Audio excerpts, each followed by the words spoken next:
آپ ہمارے چینل روشنی کے افسانے کو سبسکرائب کریں اور بیل آئیکن کو دبائیں تاکہ ہماری ویڈیوز کا نوٹیفیکیشن بر وقت آپ تک پہنچ سکے۔ اور اگر آپ کو ہماری ویڈیوز پسند آتی ہیں تو انہیں لائک کریں اور کمنٹ کرنا نہ بھولیے گا۔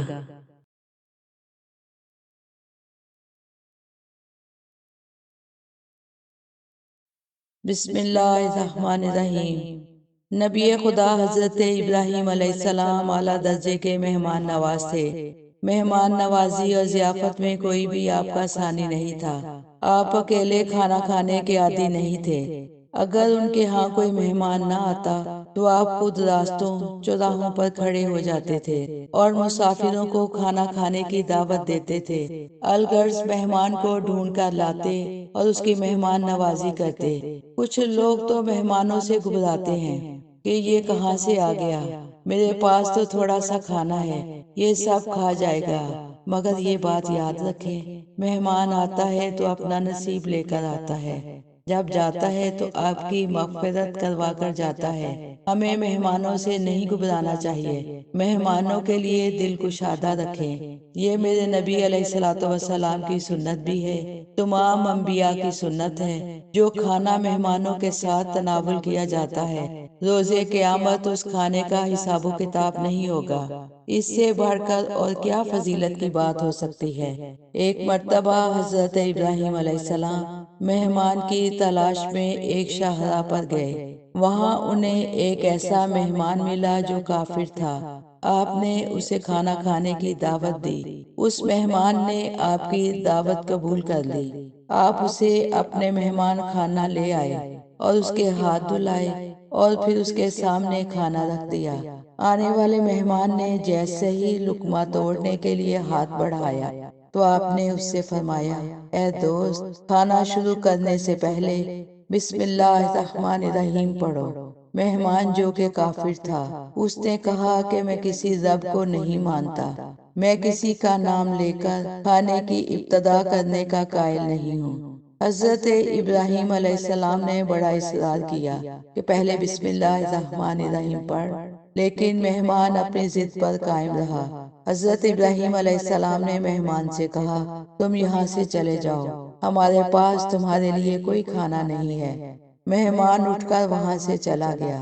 اس وقت حضرت ابراہیم علیہ السلام پر اللہ کی وحی نازل ہوئی، ابراہیم، تم نے اپنے مہمان کو کیوں جانے کا کہا؟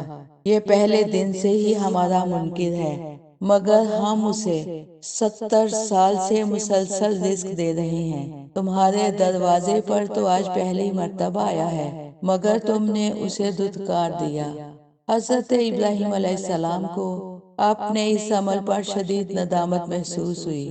آپ دوڑ کر مہمان کے پیچھے گئے اور اس سے اصرار کیا کہ وہ واپس مہمان خانے پر آئے اور آ کر کھانا کھائے۔ کافر مہمان نے سوچ کر جواب دیا، اس وقت تک واپس نہیں آؤں گا جب تک مجھے یہ نہ بتا دیں کہ آپ مجھے واپس لینے کیوں آئے ہیں۔ حضرت ابراہیم علیہ السلام نے فرمایا، جس خدا کی محبت میں میں نے تجھے بھوکا اٹھا دیا، اسی خدا نے مجھ سے کہا ہے، یہ شخص روز اول سے ہی ہمارا منکر ہے، مگر ہم نے اس کا رزق بند نہیں کیا، اس کے حصے کی روشنی بند نہیں کی، اس کی اولاد بند نہیں کی۔ ہم تو 70 سال سے اسے رزق دے رہے ہیں، مگر آج یہ زندگی میں پہلی بار تمہارے پاس آیا ہے، تم نے اسے دسترخوان سے اٹھا دیا۔ جاؤ اور اسے راضی کر کے کھانا کھلاؤ۔ میرا بندہ خواہ میرا نام لے یا نہ لے، وہ بھوکا نہیں رہنا چاہیے۔